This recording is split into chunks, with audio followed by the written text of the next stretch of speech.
Bon, je me présente parce que ceux qui ne me connaissent pas, je suis Sophie Turcot. Je suis enseignante à la polyvalente en arts plastiques au secondaire 5. Là, vous allez vous demander, qu'est-ce qu'un prof de secondaire vient faire ici? Bien, dans les dernières années, j'ai vu sortir parmi mes élèves un certain des tiraillements de sexisme. Donc là, j'ai commencé à m'intéresser vraiment fortement au féminisme. Puis, dans le fond, ce que je viens faire, c'est parler à mes anciens élèves pour trouver les mots pour les futurs. Donc, grosso modo, c'est ce qui se passe. Je voulais juste dire que je travaillais avec Audrey-Ève Corbeil qui va nous faire un visuel. Comme prof d'art plastique, j'avais besoin qu'on ait du visuel. Elle va nous faire une genre de carte mentale pendant qu'on va faire la conférence. Puis, j'invite April Vallée à faire la présentation de notre invité. Bonjour. Donc, Martine Delvaux est une romancière, essayiste, professeure de littérature à l'UQAM et militante féministe. Son parcours est impressionnant. Elle a fait sa maîtrise à Ottawa, son doctorat aux États-Unis et elle a ensuite enseigné en Angleterre. Elle est l'autrice de plusieurs œuvres telles que Le Monde est à toi, Pompière et pyromane, Les filles en série, Le Boys Club. Ça aurait pu être un film, Club, qui est présent dans toutes les sphères de la vie privée, professionnelle et politique.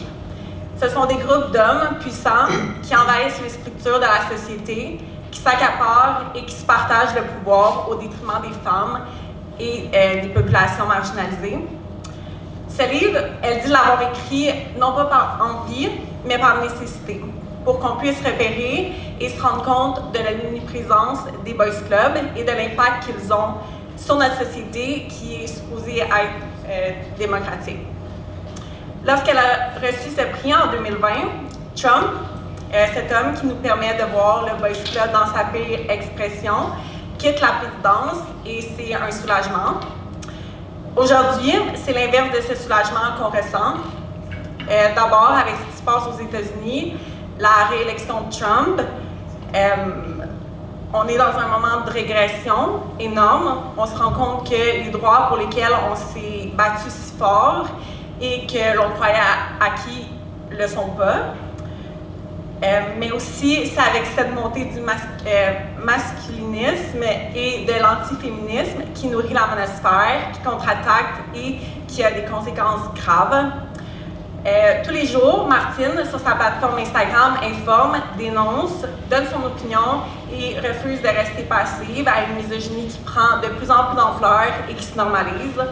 Elle souligne aussi le travail des féministes qui se battent pour les droits des femmes et des personnes trans, non-binaires et racialisées. Je pense donc que maintenant, plus que jamais, c'est pertinent d'écouter, d'entendre et de questionner Martine Delvaux. J'ai personnellement eu la chance d'avoir Martine comme directrice de recherche pour mon mémoire de maîtrise. Avoir Martine comme directrice, c'est bien sûr un honneur, mais c'est aussi impressionnant de voir toutes les choses qu'une personne peut accomplir en l'espace de peu de temps. Je pouvais voir Martine en entrevue dans les médias en France et quelques jours avant, j'avais reçu une correction de sa part. Mais surtout, Martine a été pour moi comme un gilet de sauvetage lorsqu'elle a accepté de me diriger, alors que mon projet de mémoire était déjà entamé. Malgré son horaire chargé, elle a toujours été généreuse de son temps, de son aide et de ses conseils. J'ai pu témoigner de la femme intelligente et pertinente qu'elle est, mais aussi tellement humaine et pleine de bienveillance. Une des nombreuses choses que j'espère que les étudiants et les étudiantes vont voir, comprendre et retenir aujourd'hui, c'est que le féminisme, c'est un geste rempli d'amour et non de haine. Et c'est avec tout cet amour et cette bienveillance que tu amènes à penser le monde d'un point de vue féministe. Dans mon mémoire, je la remercie bien sûr d'avoir accepté de me diriger, mais aussi de prendre la parole pour nous les femmes, parce que ça prend beaucoup de force et beaucoup de courage pour le faire publiquement. Donc aujourd'hui, je suis contente de pouvoir te dire, Martine, merci en face. Et au nom de tous, de mes collègues, merci d'être ici et de pouvoir sensibiliser les jeunes à cette belle cause importante qui est le féminisme. Merci à toi. Je suis un peu gênée. Merci April. Je suis déjà émue, ça va pas. Ouais, ben moi, j'ai chaud, là. Écoute, juste avant de commencer à te poser des questions, Martine, si tu peux tutoyer. Mais je voudrais dire comment ça a commencé, en fait, pourquoi je t'ai contactée, parce que je recherchais déjà c'est quoi le féminisme, comment je vais faire, est-ce que je m'adresse au cégep. Jean-François Tessier m'avait dit, Sophie, trouve ton angle dans lequel comment tu veux le toucher. Puis à Radio-Canada, le soir même, j'ai entendu Martine Delvaux dire, je vais y aller, moi, dans vos classes, parler à vos petits gars. Je sais pas si je l'ai dit de même. Ben, non, c'est sûrement moi qui fais affaire. Mais c'est tout ce que ça me prenait pour la contacter. Donc, merci d'être là. Ça me fait plaisir. Je n'étais jamais venue à Mont-Laurier. J'ai vu un renard, j'ai vu plein de chevreuils, je suis super contente. Il n'y a pas de... Le féminisme est bon partout, en fait. Mais on en a besoin partout. Donc, justement, tu es ici, puis là, on a dit que tu étais enseignant, professeur de littérature à l'UQAM. Mais comment le féminisme s'était imposé dans tes écrits? Parce que tu écris beaucoup, puis ça aurait pu être d'autres sujets.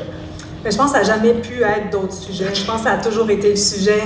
Peut-être pas à la maîtrise, justement. À la maîtrise, c'était pas encore très clair pour moi, mais dès l'âge de 22 ans, donc à peu près votre âge, ou un petit peu plus vieille que vous, ça a été la question probablement de la visibilité des femmes, de la voix des femmes, comment il faut les entendre, ou est-ce qu'on les entend pas, comment on les fait taire. Et dès la thèse de doctorat qui est devenue un livre après, je m'intéressais à, personne ne sait ça, mais je m'intéressais à la folie des femmes. Je m'intéressais à comment on a un peu inventé la notion de folie, de maladie mentale sur le dos des femmes. Et comment, en réaction à cette invention-là, les femmes elles-mêmes ont raconté leur vie. Donc, elles ont fait des témoignages sur leur institutionnalisation en psychiatrie, des choses comme ça. Donc, c'est venu de là, mais si on recule, je pense que j'ai toujours été féministe. Moi, je suis née d'une fille-mère. Aujourd'hui, ça ne veut plus rien dire, une fille-mère, mais ma mère était une jeune femme qui est tombée enceinte hors mariage à une époque où c'était extrêmement interdit. Au Québec, on était encore sous le joug de la religion catholique. Et donc, sa famille, donc mes grands-parents, ont envoyé ma mère à l'extérieur de la ville de Montréal pour la cacher parce que tout le monde avait honte et mon père biologique est disparu. Il n'a pas voulu rester. Et elle m'a mis en orphelinat quelques jours, le temps de se récupérer. Donc, je viens de là. C'est des drôles d'origines. Puis c'est des origines de femmes seules, d'une femme qui nous disait tout le temps à ma demi-sœur et à moi, vous devez être autonome financièrement, c'est vraiment important, il ne faut pas dépendre d'un homme dans la vie, faut être capable. Bon, ça venait de son expérience à elle, l'expérience de ma mère. Mais tout ça, ça fait que au fil du temps, puis bon, là, je commence à être vieille, fait que c'est beaucoup d'années, fait qu'on va pas faire le tour des années, mais ça fait que le féminisme, c'est comme installé, puis ça a toujours été où sont les femmes et comment je peux les entendre parler, qu'est-ce qu'elles racontent et comment je peux être le relais de leurs paroles.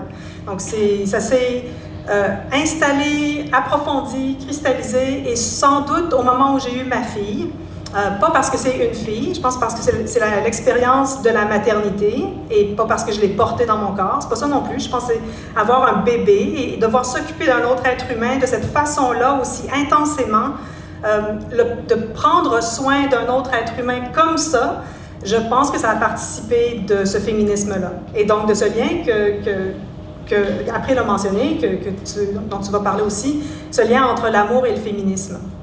Et l'autre grand moment, je dirais, qui est peut-être déjà un peu nébuleux pour vous, les jeunes dans la salle, c'est quand même le printemps érable, donc c'est 2012. Et quand le Québec est descendu dans la rue en 2012 pour se battre pour les frais de scolarité gratuits, ou pour qu'ils n'augmentent pas, moi, je me suis intéressée à comment les étudiantes étaient dans la rue, comment elles se présentaient dans la rue, comment elles s'habillaient, quel genre de manifestations elles organisaient. Et ça a donné les filles en série. Et les filles en série a donné le Boys Club. Puis il y a eu une remontée du mouvement féministe, pas juste au Québec, mais un peu partout sur la planète, en Afrique du Nord, en Inde, en Égypte, vraiment un peu partout. Le mouvement féministe a repris son air d'aller. Bon, là, on est en train de...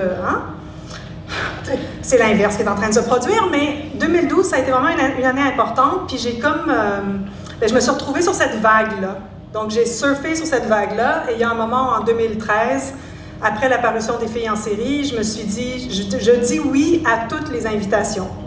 Je dis oui à tout.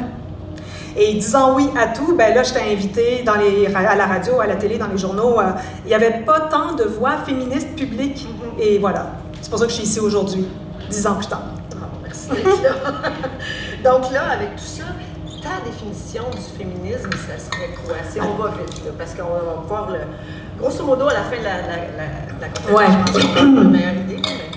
C'est compliqué, hein, de dire le féminisme, et il n'y a pas, bon, vous le savez comme moi, là, il n'y a pas un féminisme, il y a des féminismes, il y a différentes façons d'incarner le féminisme, il y a différents points de vue sur le féminisme. Peut-être que le dénominateur commun pour tous les féminismes, c'est la question de l'égalité. Et si on l'amène au rat... Ah, mon micro, ça va-tu? Oui. Oui, c'est parce que des fois ça résonne, des fois ça résonne pas. C'est la question de l'égalité. Donc, le degré zéro de l'égalité, on va dire, comme on est majoritairement divisé en deux. Bon, là, je mets des gros guillemets partout. Là, vous comprendrez comme moi que j'ai pas le temps de rentrer dans les détails, mais disons que la population, de manière un peu générale, elle est divisée en deux. Donc, c'est l'égalité homme-femme. Mais cette égalité homme-femme, elle n'est pas suffisante. C'est pas, pour moi, le féminisme ne réussit pas, la lutte féministe n'est pas une réussite si on s'en tient à l'égalité homme-femme. Si on a un parlement, supposons, Parlement québécois, où il y aurait une parité, homme-femme, donc quasiment 50-50, mais que tous les visages sont blancs, ça ne marche pas. Si tout le monde dans ce Parlement vient de la même classe économique, qui sont tous étudiés en droit ou qui sont tous des ex-chefs d'entreprise, ça ne marche pas non plus. Donc, un vrai Parlement féministe serait un Parlement qui est à l'image de la population. Donc, ce serait un Parlement où il y aurait des personnes de toutes les classes économiques, de tous les corps de métier, de toutes les identités de genre, qui ne seraient pas tous en bonne santé, où il y en a qui vivent avec des handicaps, puis il y a des gens sourds. Vous voyez ce que je veux dire? C'est ça le féminisme. Donc, la vraie lutte féministe, pour moi, elle est nécessairement intersectionnelle, c'est-à-dire qu'elle prend en compte l'intersection des oppressions, elle prend en compte aussi l'intersection des privilèges. C'est important de pouvoir lire où on se trouve sur le jeu d'échecs social. Donc, si on voit la société comme une sorte de carte topographique, bien moi, je me trouve où? Moi, je suis une femme cisgenre, blanche, très éduquée, qui a un très bon salaire. J'ai quand même une bonne dose de privilèges. Donc, c'est là que je me situe. Et à partir de cette situation-là, bien, je peux mieux savoir comment je lis le monde et comment je dois modéliser ma propre position. Le féminisme, il est informé de tout ça. Bon, c'est pas tous les féminismes, ni toutes les féministes qui sont d'accord avec moi. Il y a des grandes dissensions parmi les féministes, mais moi, c'est ça. Je t'aurais demandé de quelle branche tu viens, mais je peux comprendre que finalement, tu n'es pas issu d'aucune branche. J'y crois pas. Peut-être qu'on n'ira pas là parce qu'on est avec toi aujourd'hui. Ben, en plus, c'est que je suis pas sûre que ce soit très utile, les branches du féminisme. Tu sais, c'est un peu comme, je sais pas si vous êtes au courant, mais on va parler du féminisme comme de vagues. Donc, la première vague du féminisme, les suffragettes, la deuxième vague, le corps, la troisième vague, quatrième vague. Là, on serait quoi, dans une quatrième vague, dans une cinquième vague? Je sais pas. C'est pas si important, les vagues. On est tout le temps en train de se battre, puis on est tout le temps dans un mouvement qui, comme pour toutes les luttes antiracistes, les luttes anti-homophobie, les luttes anticapacitistes, c'est tout. On avance, et là, il y a un ressac, on recule un peu, on re-avance, on recule un peu. C'est ça, les vagues. Et à chaque moment, ben, on s'adapte parce que les questions ne sont pas les mêmes. Les femmes qui se battaient pour le droit à l'avortement, à une époque où c'était criminel, bien aujourd'hui, les luttes sont peut-être pas les mêmes. En tout cas, pas encore ici. Mais vous voyez comment ça redevient une lutte aux États-Unis et comment ça menace vraiment de redevenir une lutte ici. Donc, cette idée des vagues, elle oublie le ressac. Elle oublie comment on fait des pas par en avant, puis après, oups, on retourne derrière, il faut comme recommencer la bataille. Pour moi, ça, c'est plus pertinent, cette idée de cycle, que l'idée de vague ou l'idée de branche, oui, de branche. Ouais. Donc, j'allais te demander si c'était que pour les femmes, juste pour les néophytes, mais là, tu as vraiment bien répondu à la question. C'est vraiment pas juste pour les femmes. Non, vraiment en effet, pas. Mais il y a eu une dédiabolisation à faire quand même sur le mot féminisme. Bien, il y a un malentendu. Oui. Je pense qu'il y a un malentendu. Le féminisme, oui, il y a le mot femme dans le mot féminisme, c'est sûr, mais c'est comme s'il faut faire tout en même temps, puis il faut essayer de comprendre tout en même temps. Les femmes, c'est plus que 50% de la population au Québec. Puis planétairement, c'est vraiment 50% de la population. Cette population-là, elle est encore aujourd'hui, c'est les statistiques qui le prouvent, c'est pas moi qui l'invente, elles sont plus à même d'être violentées. Donc, on est victime de violences sexuelles, puis on est victime de féminicide, puis on est victime de pauvreté. La personne la plus pauvre au Québec, c'est la mère monoparentale. Une femme sur trois, ça c'est ici, en Angleterre, aux États-Unis, en France, c'est une femme sur trois qui va être violentée sexuellement dans sa vie. Ça, c'est celles qui le disent. C'est celles qui le disent. Et là-dedans, est-ce qu'on met la catégorie de toutes les violences sexistes dont on est l'objet quotidiennement? Probablement pas. Donc, honnêtement, toutes les femmes dans ma vie, mettons que je calcule qu'il y a une quinzaine de femmes qui sont plus ou moins proches de moi, là. Il y en a une que je connais qui n'a pas été violentée sexuellement. Fait que là, 1 sur 3 ne tient même pas la route. Vous suivez ce que je veux dire? Fait que ça, cette réalité-là, c'est pour ça qu'on dit féminisme. Mais le mot féministe et les penseuses, chercheuses féministes s'intéressent aussi à comment la domination masculine, ce qu'on appelle le patriarcat, mais à ça, il faut ajouter le capitalisme, évidemment, fait du tort à tout le monde. Donc, fait du tort aux hommes, fait du tort aux garçons. C'est ça qui est important. Quand on dit que c'est une femme sur 3 qui se fait agresser et que la très grande majorité des agresseurs, ce sont des hommes, c'est 90%, sinon plus, d'agresseurs qui sont des hommes, mais ces hommes-là agressent aussi des garçons et des hommes. Il ne faut pas l'oublier. Les féministes ne l'oublient pas, ça. Donc, c'est là que ça concerne tout le monde. Le mot féministe n'est pas exclusif. Puis là, tu parlais de patriarcat, puis c'est exactement ma prochaine question. Parce que, c'est ça. La différence entre le patriarcat et le masculin, parce que des fois, on pourrait les confondre dans le big picture. Oui, puis moi, je ne suis pas une fan du mot patriarcat, même si aujourd'hui, j'ai vraiment l'impression que ça va revenir dans notre vocabulaire de tous les jours à cause de ce qui se passe aux États-Unis et de l'impact que ça a. Mais si on parle de patriarcat, c'est qu'on parle d'une organisation sociale à la tête de laquelle se situe le père. Patriarcat, ça vient de pater, qui veut dire père. Donc, on parle de patrilinéarité. Pourquoi est-ce qu'on donne encore aujourd'hui le nom du père à un enfant? Ça, c'est la patrilinéarité. On pourrait très bien choisir de donner les deux noms, ce qui se fait de plus en plus ou qui a été beaucoup fait à une époque, ou même d'accumuler les noms, ou de juste donner le nom de la mère, ou de donner un nom inventé. Tu sais, je ne sais pas. On pourrait réimaginer le système. Mais on est encore dans une patrilinéarité qui est à la base du patriarcat. Mais le patriarcat s'est installé au Moyen-Âge avec le capitalisme. On a donné des terres aux hommes, on a fait que les hommes étaient à la tête des familles, à la tête des organismes décisionnels. Ça, c'est l'organisation sociale. Le patriarcat, c'est le système. Ça vous ennuie-tu, les gars? Non? OK. Puis, à patriarcat, souvent, on entend domination masculine. Mais domination masculine, c'est pour dire les gars sont à la tête des choses. On l'a vu là, hier, puis ce soir, là, qu'est-ce qu'il y a à la télé? C'est le débat des chefs. Qui sont les chefs? Des hommes. Qui anime le débat?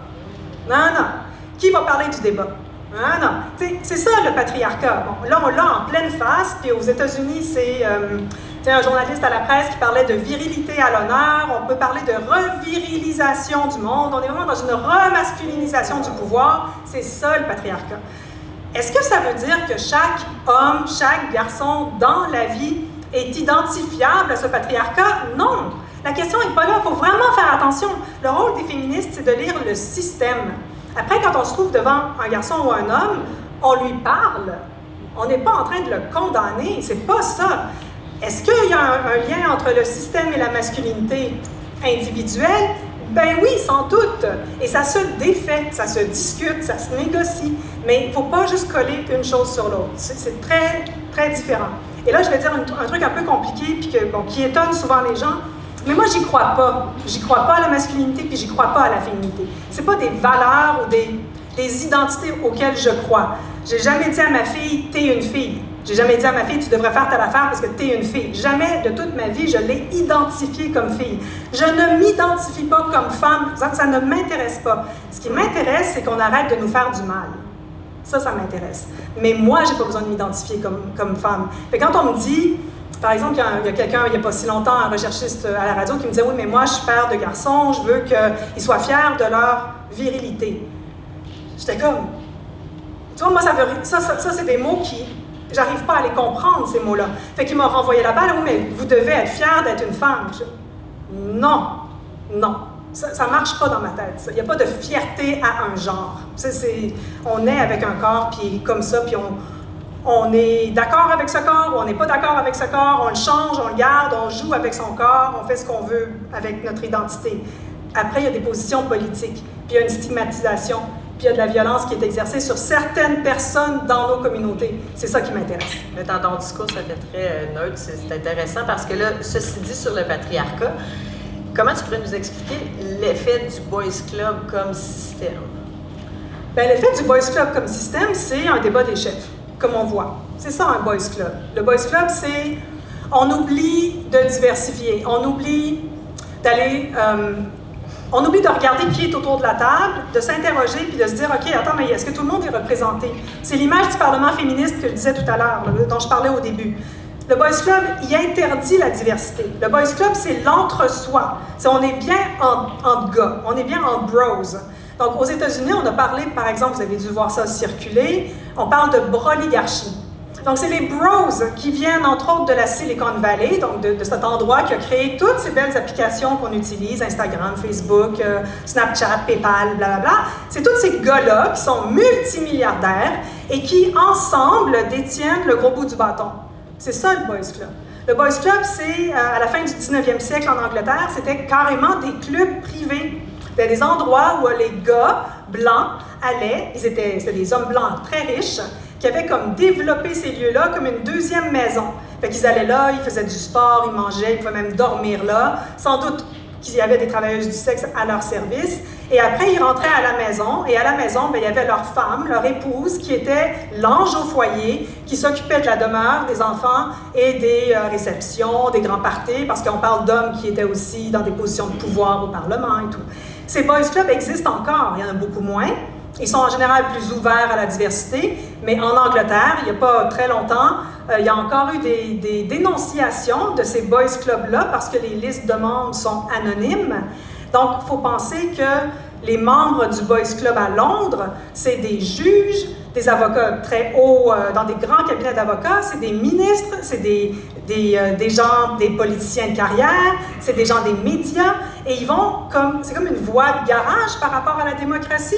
C'est comme le club privé de Trump, dont vous entendez parler quasiment quotidiennement, où est-ce qu'il va jouer au golf. Donc, Mar-a-Lago, c'est un club privé. Et qu'est-ce qu'il faisait Trump avant même l'investiture? Il n'était même pas encore le fucking président officiel qui invitait les dignitaires dans son club privé. Donc, on avait comme la représentation parfaite d'un boys club. Il se disait, j'ai tous les droits, et le boys club, mon club privé à moi, c'est une deuxième Maison Blanche. Donc, c'est ça le boys club. Fait que ça fait beaucoup de privilèges. Parce que ça fait beaucoup de couches de privilèges. Ils vont décider du système, donc la femme est souvent à l'extérieur de ce système-là. Ouais. Donc, comment les percevoir, ces privilèges? Comment se faire dans notre culture?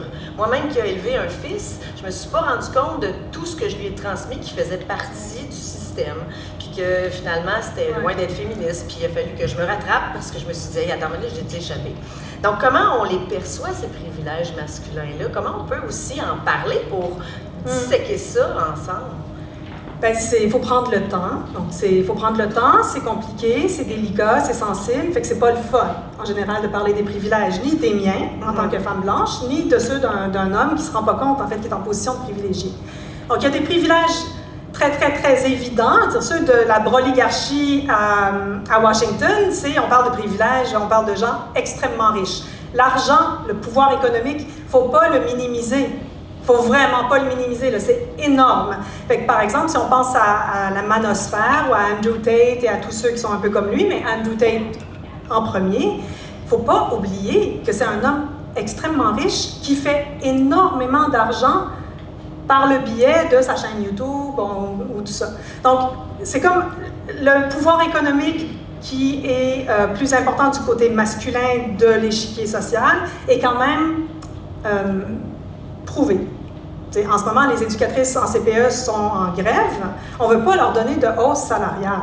Mais elles sont mal payées. Elles sont extrêmement mal payées. Et des corps de métier masculins, techniques, des professions, vont être beaucoup mieux payées que ces femmes, parce que c'est une majorité de femmes, entre les mains de qui on laisse les êtres qui nous importent le plus au monde. C'est pas normal. C'est pas normal, ça. C'est pas normal. Il y a l'éducation, tous les métiers, en fait, de caring puis de... sont sous-évalués, alors que c'est la vie humaine. Donc, le soin, Pourquoi est-ce que c'est ça? Est-ce que pour moi, c'est un privilège. Hein? Donner des soins à quelqu'un, c'est un privilège. Mais dans notre société, ce privilège-là, on pourrait dire moral ou humain, il est sous-payé. Donc ça, c'est vraiment un des lieux des privilèges. Mais là, la liste, pour répondre à ta question, il faudrait qu'on reste ici ben des heures. Fait qu'un autre exemple, mettons. C'est une anecdote qu'on m'a racontée il y a quelques semaines. Il y a quelques semaines, j'ai fait un appel sur Instagram pour que des profs de secondaire ou de primaire même témoignent de ce qu'elles entendaient dans les cours d'école, parce qu'on n'arrêtait pas de dire il y a une montée du sexisme, de l'homophobie et tout. Puis je voulais savoir, mais dites-moi de quoi il s'agit. Donc j'ai reçu en 24 heures une centaine de témoignages avec tous les mots, les insultes qu'elles entendent, les croix gammées dessinées sur les pupitres, bon, plein de choses comme ça. Et le dernier témoignage que j'ai reçu, c'est une enseignante de genre fin secondaire qui me disait qu'elle était arrivée le matin dans sa salle de classe, puis là, il y a un de ses élèves qui lui pose une question sur une activité, puis elle lui dit, « j'en viens d'en parler dans le haut-parleur de l'école, c'est exactement ce que je viens d'annoncer. » Et la réponse du garçon, ça a été, « Ah oui, mais comme c'était une voix de femme, je ne l'ai pas écouté. » Ça, c'est un privilège. Fait que, moi, si je suis à une table ronde, puis ça m'est arrivé il y a 2 ans, ça m'arrive tout le temps. Si je suis à une table ronde et il y a des hommes, c'est sûr que c'est les hommes qui vont prendre toute la place, qui vont parler plus, ils vont parler plus fort, ils vont monopoliser le temps de toutes sortes de façons. Ça m'est même arrivé quand c'était sur un de mes livres. Les hommes ont pris plus de place que ma fille et moi qui étions invités. Je veux dire, c'était hallucinant. On est sorti de là, ma fille de 22 ans était prête à mettre une bombe. Elle était tellement fâchée. Mais c'est ça le privilège, c'est que ces hommes-là ne se sont même pas posé la question est-ce qu'on ne devrait pas laisser l'autrice parler, puis peut-être la fille de l'autrice qui joue dans la pièce à partir du livre de l'autrice, peut-être c'est à elle de parler. Non. Ils sont arrivés, puis ont pris la place, puis leur voix porte, et il y en a même un qui s'est mis à pleurer. Je veux dire, c'est hallucinant. C'est que ça, la voix des hommes. Si je fais une présentation avec un homme, c'est sûr que l'homme a plus d'autorité. Il a plus d'autorité parce qu'il a l'air d'un homme, puis il a plus d'autorité parce que sa voix résonne différemment. C'est exactement la raison pour laquelle je vais venir, parce que c'est ce que je constate dans mes classes, où est-ce que juste par le loudness, par l'espace physique que les gars vont prendre, bien à ce moment-là, j'ai moins d'espace pour enseigner puis pouvoir transmettre à ma façon, puis je suis moins écoutée. Mais ceci dit, là, il y a eu l'adolescence qui est sortie, Netflix. Ça a été un choc, mais en même temps, c'est ça qui révèle un petit peu la problématique qu'il y a partout. Qu'est-ce que je voudrais te demander, c'était justement par rapport à ces privilèges-là. Moi, j'aimerais ça les adresser à mes jeunes garçons, mais c'est glissant. Leur dire directement, mais là, tu utilises tes privilèges, moi, j'ai pas d'espace. Moi, c'est comment on amène plus de respect, de dignité, puis de compassion. Tu ferais ça comment dans une école, toi? Et là, malheureusement, je suis pas... Non, je sais. Oui, c'est ça. Ça, c'est pas mon expertise, mais... Tu sais, j'entends que ce qu'il faut arriver, ce qu'il faudrait idéalement, puis ça prend du temps, puis bien souvent ça prend de l'argent, puis tout ça est en perte de vitesse dans nos écoles, dans nos institutions. Mais il faut prendre le temps de parler, puis d'écouter. Et je pense vraiment qu'il faut écouter. Il y a dans le documentaire de Simon Coutu et Marielle Légaré, j'oublie tout le temps son prénom. Je ne sais pas si vous l'avez vu, mais sur les mâles alpha, donc alpha, tout le monde en parlait. Il y a une scène dans un cégep, je pense que c'est comme des jeunes de cégep, et dans la salle de classe, on voit, là, il y a une femme, elle est assise, elle est vraiment défensive, elle est vraiment tannée, et les gars répondent aux questions, puis c'est très intéressant, parce qu'on a envie de dire, moi j'avais envie de dire aux garçons, j'entends ce que vous dites, je l'entends vraiment. Ce qu'ils voyaient dans l'exemple de ces youtubeurs masculinistes, c'était leur succès. C'est le fait qu'ils gagnaient de l'argent, donc qu'ils prenaient soin de leur santé, de leur musculature, font de la muscu et tout. J'entends ça. Je pense qu'il faut prendre le temps d'entendre ce que les jeunes trouvent dans ce qu'ils consomment. Pas d'emblée dire vous avez tort, puis c'est méchant, puis c'est mauvais, puis on le sait que c'est dévastateur. Il faut juste aller voir des documentaires sur les mâles alpha ou sur la manosphère, sur les incels, comment ils détruisent des vies. Il faut arriver à faire entendre qu'il y a une sorte de lavage de cerveau là-dedans, mais il faut entendre la blessure derrière aussi. Il faut entendre la peur de l'avenir. Ces jeunes-là sont devant un avenir où ils se demandent comment je vais même faire pour me payer à manger. C'est pas rien, là. C'est énorme. C'est énorme, cette peur-là, de ne pas penser pouvoir s'acheter une maison, de ne pas penser... de se dire, mais ça vaut quoi, ça vaut-tu la peine de faire des enfants avec une conjoncture climatique comme celle-ci? Toutes ces questions-là, on ne peut pas faire comme si elles ne sont pas là, ces questions-là. Donc la manosphère, elle vient répondre. D'une certaine façon, elle vient donner des réponses à des questions. C'est des fausses réponses, mais les questions sont bonnes. Fait comment on fait? Mais il faut entendre les questions. Puis il faut l'entendre, la souffrance. Tu sais, dans un documentaire sur les incels qui a été fait par la BBC, c'est terrible parce qu'il y a ce jeune homme, vraiment tout jeune, là, il a 20 ans ou 22 ans, puis il accepte de se faire interviewer, fait qu'il est à visage caché, puis fait qu'il se rencontre avec le journaliste dans un lieu vraiment, une espèce de champ, là, il n'y a personne autour sauf le caméraman, puis il interviewe le garçon, puis à un moment donné, puis il est très très doux le journaliste, puis lui, il défait ses arguments, il lui dit « mais t'es-tu sûr? » Puis tu la preuve. Bon. Puis à un moment donné, il se rend compte que le jeune homme n'était jamais sorti de chez lui. C'est-à-dire qu'il était allé à l'école et tout, mais depuis plusieurs années, il restait chez lui, devant son écran. Puis la communication avec le monde extérieur, c'était à travers l'écran, mais il ne sortait pas dans les lieux publics. Fait que l'idée des femmes, c'était complètement faussée par tout ce qui circulait derrière l'écran. Fait qu'ils acceptent de sortir avec le journaliste, puis ils vont sur une terrasse d'un pub quelque part en Angleterre. Et à côté d'eux, il y a une table, il y a des femmes qui s'appellent The Mask to Live In. C'est sur la masculinité, sur le masque qu'on fait porter aux garçons. C'est-à-dire comment, avant même qu'un enfant apparaisse, qu'il soit imaginé parce qu'on va l'adopter ou qu'il soit imaginé parce qu'on est en train de le porter, on le genre, il est genré dans notre tête. Donc, comment on genre d'emblée, qu'est-ce qu'on lui impute? Les études le montrent. Un bébé qui pleure, si on sait que c'est un garçon, on va dire « Oh mon Dieu, il a du caractère ». Si on sait que c'est une fille, on va dire « Oh mon Dieu, il faudrait vraiment la calmer, là. Elle est vraiment pas facile ». C'est d'emblée, déjà là, tout là, ces constructions-là. On n'y échappe pas. Fait qu'après, qu'est-ce qu'on fait? Comme prof ou comme parent, qu'est-ce que moi j'ai voulu que ma fille porte? Bon, je l'ai dit tantôt, je ne l'ai jamais catégorisée comme fille.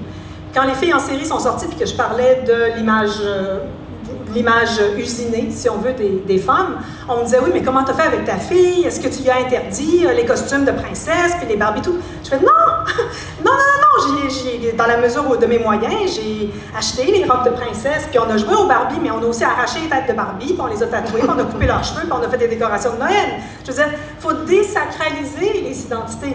Fait que pour moi, c'est moins à bas les identités qu'on ne va pas y échapper à l'identitaire. On ne va pas y échapper. On choisit des vêtements, on est influencé par la mode, par la pub, on est influencé par les gens autour de nous. On est tout le temps influencé. On peut essayer de rendre les jeunes, puis de se rendre soi-même, conscientes et conscients de ce qu'on est en train de faire. Après, on joue. Et peut-être que c'est pour ça que la question trans est tellement sensible et tellement, que ça marche tellement. C'est cet épouvantail de la question trans que les discours de droite mettent en avant, là. Attention, attention, ils vont prendre votre place. Où sont les femmes? Elles sont en train d'être remplacées par les personnes trans, qui sont 0,14% de la population. On va se calmer avec le remplacement, là. Mais la question trans, elle vient désorganiser l'identité de genre. Elle vient dire qu'au fond, c'est peut-être pas si stable, l'identité de genre. C'est super intéressant. Pourquoi est-ce qu'on a peur de ça? De quoi on a peur? À quoi on tient? Moi, je ne tiens pas à cette identité-là. Un coup, je me maquille, un coup, je me maquille pas, un coup, je me mets en jupe, un coup, puis un coup, la plupart du temps, je m'en fous complètement. Mais c'est notre terrain de jeu, le corps. Fait que si on le voit de ce point de vue-là, puis qu'on est un peu plus décollé, moins collé sur notre identité de genre, ben peut-être qu'on est déjà plus féministe. Parce qu'on est moins les victimes de tout ça. Mais c'est ça qu'il faut apprendre à faire. Puis c'est pas facile, puis ça nous vient pas naturellement, parce que toutes les forces sociales nous forcent à nous mettre d'un bord ou de l'autre. Et la question trans, les personnes non-binaires, nous rappellent, elles arrivent et disent « Ah, mais tiens, c'est peut-être pas si évident que ça, en fait. Peut-être que j'ai plus de liberté. » Danger. Sûrement. Parce que ça attaque toute l'organisation sociale. Le temps file, Martine. Hey, ça vous emmerde pas, là? Non? Je voulais toucher tellement de choses, mais je voudrais parler de sororité, tu sais, un petit peu en contrario avec les Boys Club, parce que tu écris une chose dans Le Monde est à toi. Tu dis la chose la plus facile, c'est de ne pas nous aimer les uns les autres. Puis la chose la plus difficile, c'est de ne pas tomber dans l'envie. Comment on peut faire pour être plus entre sœurs si, justement, il y a déjà un organisme de boys? Bien, nous autres, ce serait une certaine réponse, au moins une solidarité qui pourrait... Oui. Mais c'est pas une solidarité. Pour moi, l'idée, ça n'a jamais été de penser que au Boys Club, on répond en faisant des Girls Club. Pour moi, c'est pas une réponse. C'est pas tout à fait ça, c'est surtout que je trouve qu'il y en manque. Non, j'entends. Puis j'ai toujours aussi défendu les lieux de non-mixité, les lieux de mixité. Il y a des lieux où des personnes qui se reconnaissent entre elles, qui souffrent, plutôt je dirais, qui sont victimes du même type de violence, vont se retrouver ensemble pour se faire des forces, puis ensuite retourner dans un lieu de mixité. Ça, c'est quand même une pratique fréquente. Mais c'est vrai que le cheval de bataille pour les féministes, pour les femmes, en général, c'est de se défaire de ce qu'on nous met dans le biberon. Depuis toute petite, on nous fait comprendre que c'est l'autre femme qui est notre ennemie. C'est combien de fois on nous dit « Oui, mais les pires ennemis des femmes, c'est des femmes. » Hey, j'en peux plus d'entendre ça. J'en peux plus d'entendre ça. Et ça, là, il faudrait qu'on reste ensemble beaucoup plus longtemps, là, mais si vous retournez au Moyen-Âge puis vous pensez à ce qui a été fait aux sorcières, à celles qu'on identifie comme des sorcières, donc il ne faut pas oublier que c'est quand même 100 000 femmes qui ont été mises à mort, hein, c'est pas un détail de l'histoire de l'humanité. Ces femmes-là ont été mises à mort, entre autres parce qu'elles étaient amies. C'est leur amitié qui a été enlevée. Puis c'est comme ça que le patriarcat, puis le colonialisme, puis l'esclavagisme s'est installé. Au prix de l'amitié entre femmes. Les femmes qu'on qualifie de sorcières aujourd'hui, à l'époque, c'était comme des syndicalistes. Elles brassaient de la bière ensemble, elles travaillaient ensemble, elles faisaient pousser des légumes ensemble. C'est pas juste qu'elles faisaient des médicaments, puis bon, un peu la sorcellerie qu'on aime récupérer aujourd'hui. C'était beaucoup plus ordinaire que ça. Fait quand on les a mises à mort, c'est pas parce qu'elles étaient... C'est pas un truc religieux, là, comme moi. Ça, c'est un discours inventé. C'est-à-dire que les religieux ont inventé un discours pour pouvoir les mettre à mort. Mais elles étaient une menace pour l'organisation sociale, qui était en train de devenir patriarcale, capitaliste. Donc, ça, là, on le porte depuis très longtemps. Fait que cette méfiance envers les autres femmes, elle est comme très, très, très ancrée en nous. Elle est comme génétiquement en nous. Et comment aller contre ça? Puis, je le dis, puis c'est pas parce que je veux exclure les garçons puis les hommes, c'est pas ça. Mais le travail de solidarité entre femmes, il y a encore tellement de chemin à faire. Fait que, par exemple, quand je rentre dans une salle, moi, je regarde les femmes en premier. Puis quand je parle, tu sais, j'ai interpellé les garçons là-bas parce qu'ils sont en ligne, là, fait que c'était facile. Mais j'aime plutôt m'assurer que mon regard va vers les femmes, parce que c'est avec elles que je veux établir un contact en premier. Et c'est pas juste pour ça. C'est que comme femme, on est... Ça, c'est le mythe de la Schtroumpfette, mais on veut être choisi par les hommes. On veut faire partie de la gang des gars. Combien de fois j'ai entendu aussi, moi je me tenais avec les gars. C'est comme une fierté, tu sais. Moi, j'ai échappé aux filles, moi, je me tenais avec les gars. Pour moi, c'est pas une fierté, tu sais. Il faut le défaire, ce truc-là. Moi, j'ai pas envie qu'il y ait des boys clubs d'un bord, des girls clubs de l'autre. Je voudrais que tout le monde se mélange, puis en fait, soit pas tellement identifié comme gars ou filles. Pour moi, c'est ça le paradis. L'utopie, ce serait ça.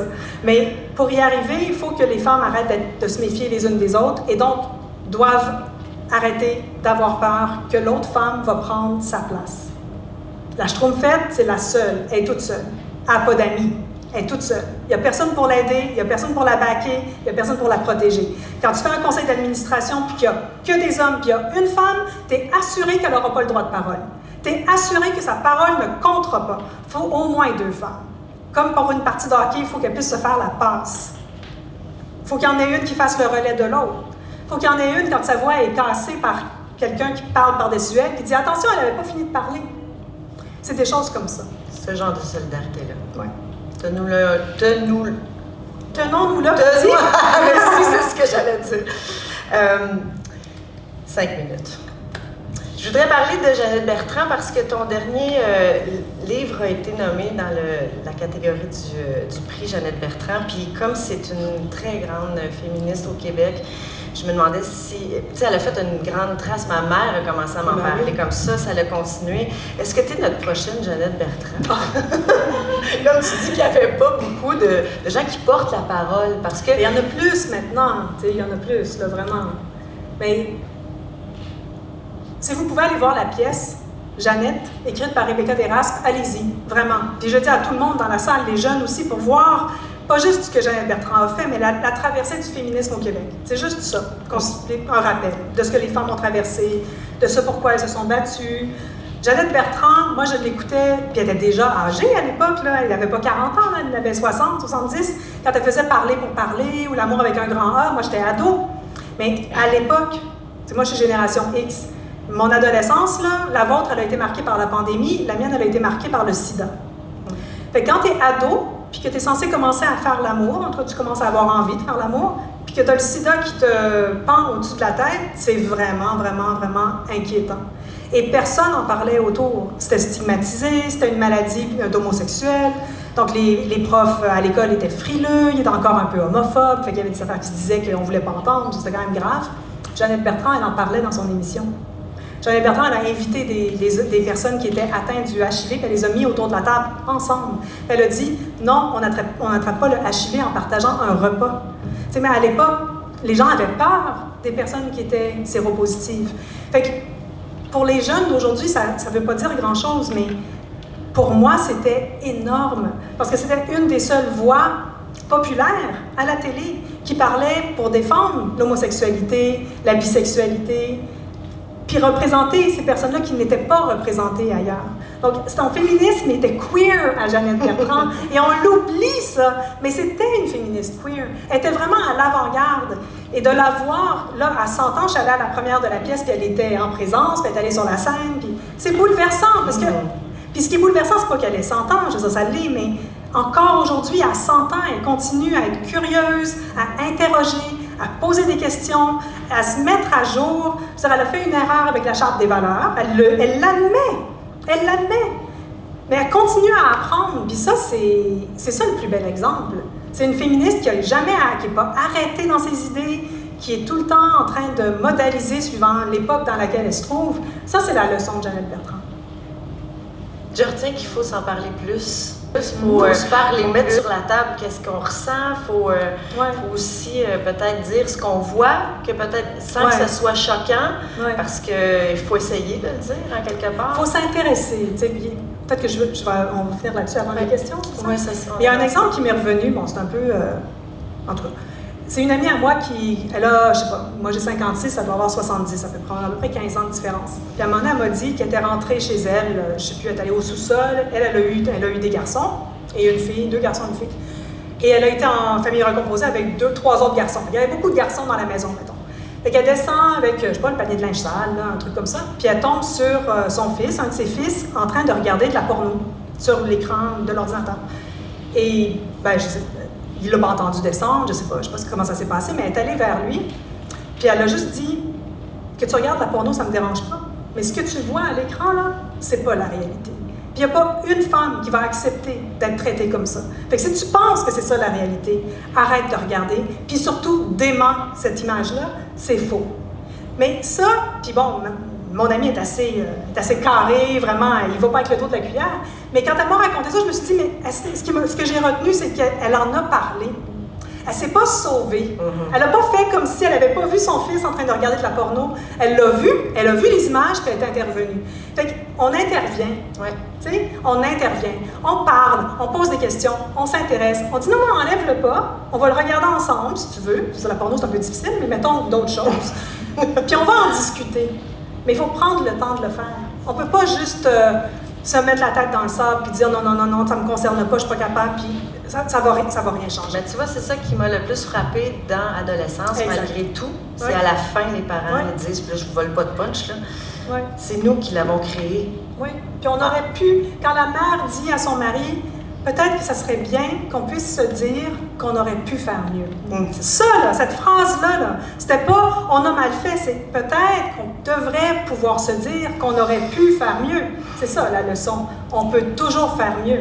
Donc, si on se trompe, on va se tromper. Hein? On se trompe. Jeannette Bertrand s'est trompée, moi je me trompe, tout le monde se trompe. On en échappe. C'est pas la fin du monde, il faut arrêter de penser qu'il faut être parfaite. Bon. On va se tromper. Mais ne pas intervenir, c'est se tromper gravement. Ça, c'est grave. Merci Martine, mais avant qu'on passe à la période de questions, j'espère que vous allez participer en posant des questions. Je voulais les montrer, les livres, je les laisse sur la table là, parce que de lire, de prendre le temps, de réfléchir avec soi-même. Puis, ben, Martine est là. En plus, je veux dire, j'en suis au bout de mes recherches avec la cerise sur le gâteau. Mais Le monde est à toi, Pierre et Pyromane, ce sont les 2 livres qu'elle a écrits pour sa fille dans 2 époques différentes. Je vous laisse les découvrir. C'est des mots magiques qui m'ont amené, en tout cas personnellement, à voir le féminisme un petit peu plus dans ma vie de tous les jours, avec des anecdotes, avec des statistiques, et ça se lit comme du bonbon. Merci Martine. Puis le Boys Club, ben, j'avertis quand même les gens, là, c'est corsé. J'avais commencé avec ça, j'ai fait « Hey boy, je m'en sortirai jamais ». Mais c'est essentiel. Ah oui? Il y a une nouvelle édition qui sort au mois de mai. Ce qui est essentiel, c'est pour voir. Puis une fois qu'on voit, ben, je pense qu'on peut plus s'en discuter. Fait que merci Martine. J'espère que vous avez des questions. On va les passer. Soyez pas gênés. Si c'était possible de ne pas être gênés. Il y en a déjà une. Ah! Moi aussi, j'ai un micro. Là, si jamais vous voulez lever votre main, je peux passer pour le cas. Est-ce que vous voulez que je lise celle que j'ai ici? Oui, vas-y. Je voulais juste dire, avant que vous commenciez, que ces œuvres-là sont disponibles à la bibliothèque. Donc, vous n'avez pas nécessairement besoin de les acheter. Vous pouvez le faire, mais elles sont, sauf Ta mort est à moi? Non, pardon. La mort est à toi. Pardon. Je l'ai pris Sauf à la librairie, puis il n'est pas cher. Mais elles Non, sont il est dans toutes la poche. disponibles à la bibliothèque ici. Merci. Une des questions. Que pensez-vous du fait de mettre sur le même pied d'égalité un vol de voiture et une agression sexuelle avec des sentences bonbons en plus? Mais moi, je dirais même qu'ils ne sont même pas sur un pied d'égalité, le vol de voiture et l'agression sexuelle, parce que le vol de voiture, personne ne va remettre en question qu'il y a eu lieu. Ouais. Il n'y a personne qui va aller à un poste de police en disant « ma voiture a été volée », puis on va dire « t'es-tu bien sûr de ça? Elle avait l'air de quoi ta voiture? Étais-tu propre? Étais-tu pas propre? » L'agression sexuelle, c'est jamais un crime qui est dénoncé facilement, dont il faut faire un récit complexe, on remet en question encore aujourd'hui, même si ça s'est beaucoup amélioré. Mais il reste que c'est le parcours de la combattante ou du combattant, l'agression sexuelle. Fait que les sentences soient bonbons, c'est pour moi, c'est même à la fin de cette discussion-là, le début de la discussion, c'est quand est-ce qu'une agression sexuelle va être entendue comme étant une agression sexuelle, du même, et qu'elle ne soit pas remise en question, comme on ne remet pas en question un vol de voiture ou d'autres choses. Parce que justement, c'est pas la France. Récemment, j'ai vu ça dans ton fil cette semaine. D'ailleurs, sur Instagram, Martine nous donne beaucoup d'informations. Puis la France, dans le fond, fait en sorte Ils ajoutent la notion de consentement. Mais la France n'avait pas de notion de consentement. Donc, d'où vous savez, ce grand procès qui a eu lieu autour de Gisèle Pélicaud, qui a été violée à répétition par des hommes invités par son mari, alors qu'elle était inconsciente. Donc, toute la question du consentement est devenue le champ de bataille. Et là, ils vont l'intégrer. Enfin, le projet, c'est de l'intégrer dans la loi. Oui. Donc, il faut qu'il y ait un consentement. Donc, on dise oui, mais plus que ça, qu'on dise oui de manière active et volontaire et enthousiaste. Mais d'être cru aussi.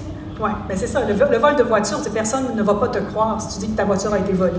Les chances sont que ça va de soi. Mais c'est pas pareil pour une agression sexuelle. Ça arrive-tu dans beaucoup de situations que la femme est moins crue que l'homme? D'emblée. Bien, d'emblée, l'autre question concernait la santé des femmes, puis je pense que oui, la santé, le monde de la santé, puis encore là, on commence à en parler enfin. Moi, je me suis intéressée à ça très longtemps. Pourquoi est-ce que quand une femme arrive chez un médecin, puis qu'elle dit qu'elle a mal, on va lui donner moins d'analgésique qu'un homme qui va exprimer la douleur de la même façon, et qui on va donner plus d'analgésique? On a l'impression que les femmes tolèrent mieux la douleur ou qu'elles exagèrent, donc qu'elles sont comme hystériques et qu'elles augmentent en parlant en parole, que leur parole dénature leur douleur, la rend plus forte qu'elle ne l'est vraiment. Donc on ne fait pas confiance au discours des femmes. Ça, c'est un grave problème. Donc, tout ce qui concerne la santé, on sait que si ce sont des chirurgiennes qui opèrent sur une femme, elle a moins de chances d'avoir des problèmes après la chirurgie. On sait que pour une femme, le diagnostic d'une crise cardiaque est différent chez un homme, les symptômes ne sont pas les mêmes. Il faut vraiment qu'il y ait une... Et la recherche est faite par... Elle est faite sur un étalon, aussi un étalon du corps, à soi-disant anonyme, mais qui est un corps masculin blanc, parce qu'il y a tout le facteur de l'identité raciale, culturelle, ethnique derrière. Que penses-tu quand quelqu'un dit « oui, mais elle l'a cherché », comment qu'elle était habillée? Ben ouais, mais tu sais, c'est ça, là. Elle l'a cherché. Personne cherche la violence. Jamais. Puis aujourd'hui, quand même, le mot d'ordre, c'est on culpabilise pas les victimes. De peu importe de quel crime il s'agit, on culpabilise pas les victimes. On est victime d'un crime. C'est ça aussi, pendant très longtemps, j'espère que ça change, mais combien de femmes disaient « mais je veux pas être une victime ».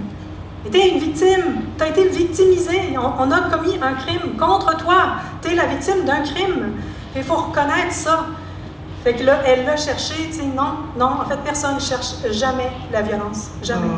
Personne ne la mérite, dans aucune circonstance. Comment défendre la cause féministe face à des hommes peu ouverts d'esprit sans tomber dans la misandrie? Avec beaucoup de patience. Non, avec beaucoup de patience, puis sans jamais oublier qu'on est tous partie prenante de ce système. On en fait tous partie. Fait qu'on ne peut pas s'attendre à ce que certaines personnes qui font partie aussi de ce système soient capables d'en sortir facilement ou soient capables de le décortiquer facilement ou de le critiquer facilement. C'est pas facile. Il y a beaucoup de femmes aussi qui résistent au discours féministe. Je veux dire, c'est pas parce on s'identifie comme femme ou on est une femme qu'on est forcément féministe. Donc, à tout coup, malheureusement, il faut être patient, il faut décortiquer lentement, il faut y aller avec des pincettes, il faut user de stratégie, puis il ne faut pas perdre courage. Courage, courage. Je vais au hasard, j'ai pas le temps de les lire au complet. Analysant et commentant des chroniques sexistes et racistes sur les réseaux sociaux. Merci de le faire avec un petit cœur. Oui. Ma santé mentale, ça va. Je sais pas, j'ai un chien, un chat. Je regarde beaucoup de téléséries. Ouais. Mais c'est sûr que c'est pas... C'est dur à expliquer. Je pense qu'à l'intérieur de moi, il y a une sorte de distance. Il y a une distance par rapport... Autant je suis engagée, autant c'est dur, là, parce qu'on va se le dire, c'est dur le monde en ce moment. C'est difficile de lire les actualités, d'ouvrir la télé, d'écouter la radio. On dirait qu'à chaque fois, il y a une bombe qui nous tombe dessus. C'est vraiment psychologiquement difficile pour tout le monde, pas juste pour moi. Moi, ça m'aide d'intervenir. D'intervenir ici, d'intervenir dans d'autres lieux, dans des milieux syndicaux. J'interviens partout où on m'invite parce que ça m'aide, moi, à faire face. Quand je mets les captures d'écran que je surligne en rouge comme une maîtresse d'école, ça m'aide parce que je suis devant. J'ai plus de facilité à affronter les choses qu'à les nier. Les nier, ça me fait plus peur. Fait que les regarder en face, j'ai au moins l'impression que, tu sais, know who your enemy is. Bon, je sais qui sont nos ennemis et je les troll. En fait, le Journal de Montréal, je les troll. Je me dis, ils m'ont fait chier tellement longtemps que là, c'est mon tour. Puis, ça change rien, je les dénature pas, je les insulte pas, je les qualifie pas de plein de choses qui me passent par la tête.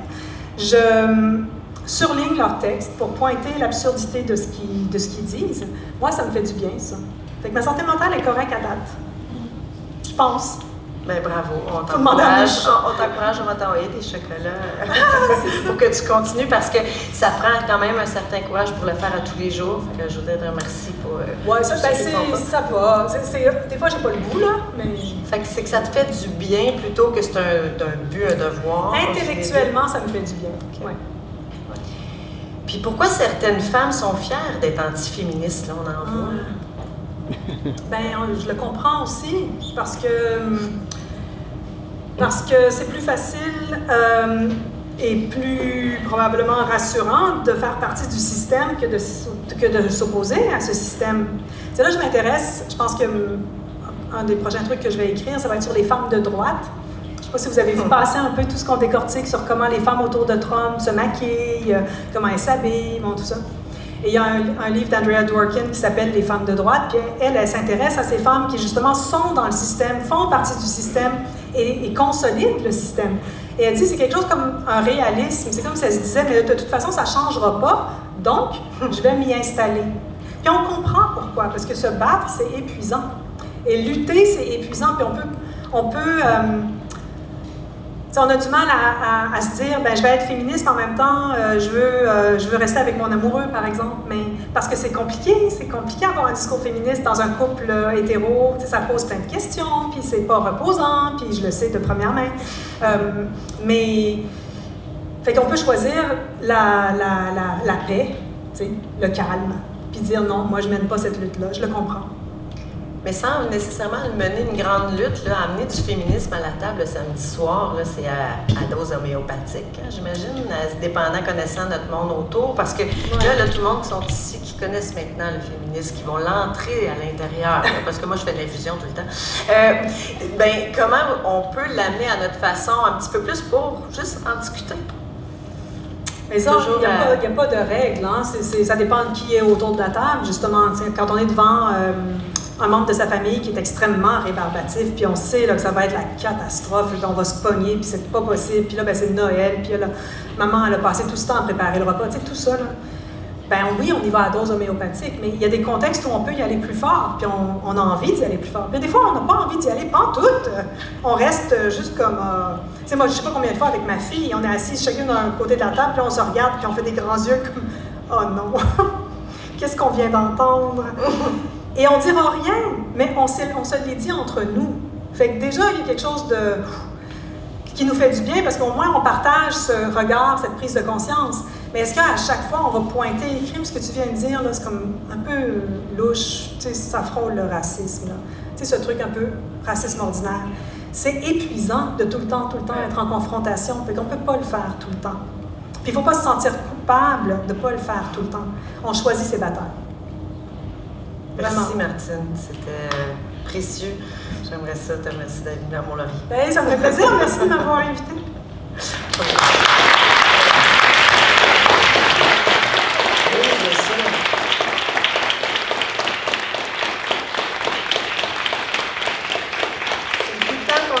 Mais s'il y a des questions qui n'ont pas été posées à Martine, Comment? On a une petite question à l'arrière. On aurait une dernière petite question à l'arrière. Ma question, c'était, on parlait de jaser du féminisme. Moi, j'ai un fils de 6 ans. Je trouve ça difficile. Il y a l'Élise Mirabel, qui apporte plein de sujets intéressants. Est-ce qu'il y a une façon de parler à son fils de 6 ans de justement tout ce... Ou est-ce que vous avez des livres ou quelque chose à recommander pour en parler justement? Ouais, je ne sais pas si on en parle quand l'enfant a 6 ans. Je sais même pas je pense que chez nous, le mot féminisme, il circulait même pas, puis Dieu sait qu'on m'a dit que j'étais la queen de je sais pas quoi, là, des woke, je sais pas quelle affaire. Le mot féministe, là, il était là parce que je travaillais, mais avec ma fille, c'était pas dans le dialogue. Fait il y a quelque chose, je me souviens très bien quand elle rentrait de l'école, l'école c'est terrible parce qu'il y a un moment où ils sont en confrontation avec des idées, puis là, ils les ramènent à la maison, puis tu te dis, voyons, j'ai jamais parlé de ça. Elle est revenue de l'école, puis elle m'a dit, non, mais c'est pas possible, maman, 2 hommes qui se marient.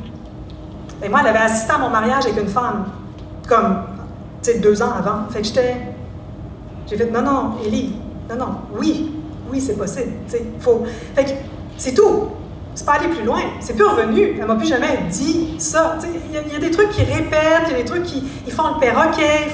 Fait qu'il y a une vigilance. T'sais, je pense qu'on est comme parents, faut être vigilant, il faut attraper le plus possible de choses, puis tranquillement les défaire. Essayer de défaire ce discours-là, qui est un discours qui répète. C'est pas ça leur appartient pas, ils le répètent. Sinon, je pense pas que... Moi, j'ai jamais fait de discours à ma fille. C'est vraiment, ça a comme percolé. Ça a percolé parce qu'elle a vu qui j'étais. Elle a entendu des conversations avec mes amis dans la cuisine. Elle a vu la vie que j'ai menée.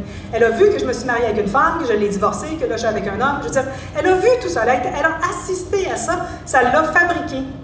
Aujourd'hui, elle a 22 ans. Ça fait quand même plusieurs années que là, on parle. Puis elle m'apprend des choses. Mais quand ils sont petits, c'est bien différent. Mais pour répondre sur les livres, allez voir le site de Le Guélion. La librairie Le Guélion à Montréal, ils ont toute une section pour enfants.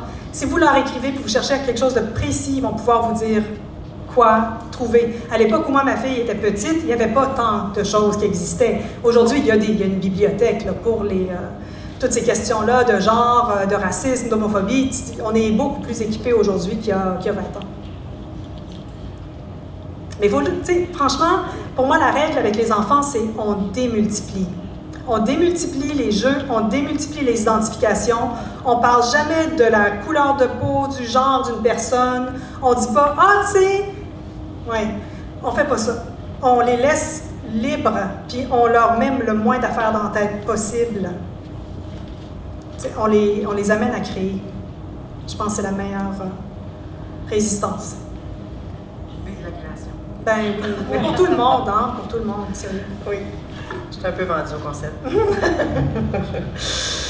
Ben, on doit libérer la scène, mais si Martine s'en sent la force, il nous avait invités à aller peut-être dans la cafétéria si jamais vous voulez discuter, mais... Oui, on va faire ça. Je vais prendre un on va café. libérer l'espace, oui. Ouais.